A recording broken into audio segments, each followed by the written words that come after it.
The world is finally being allowed to show its support for cyclone victims in Myanmar. The Southeast Asian country allowed relief in from the United Nations today, but won't let in direct aid from the U.S. government. 100,000 people are feared dead. But a man from Central Florida is focused on helping the survivors. Joe Hurston is headed to Myanmar. WESH 2's Dan Billow talked with him to see how he can get life-giving water to thousands of people. Joe Hurston, missionary and adventurer, remembers standing amid hundreds of dead bodies in India. Now he's going to Myanmar. This disaster could be as big, if not bigger, than the tsunami. It's a terrible situation. Hurston and his team are assembling water purifiers that may save children's lives. They plan to fly in 25 of these units and set them up in the hardest hit areas where as many as 100,000 people have perished, and even more are suffering.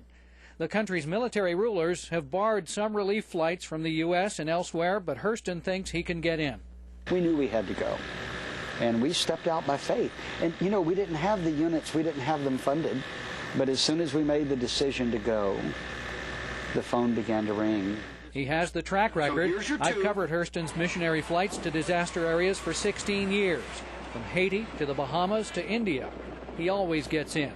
And his ministry, airmobile.org, provides these water purifiers that can turn polluted standing water into drinking water almost instantly using ultraviolet light, ozone, and carbon and ceramic filters. He drank the water out of the streets of New Orleans after Katrina. It could be the most contaminated water you can imagine. There are a lot of bodies that they're finding in the water. Hurston found a sympathetic official who's helping him get a visa, and he's flying in commercially, carrying his purifiers almost like suitcases. So while plane loads of government relief supplies are in some cases prevented from getting in, Hurston will be there. In Brevard County, Dan Billow, WESH 2 News.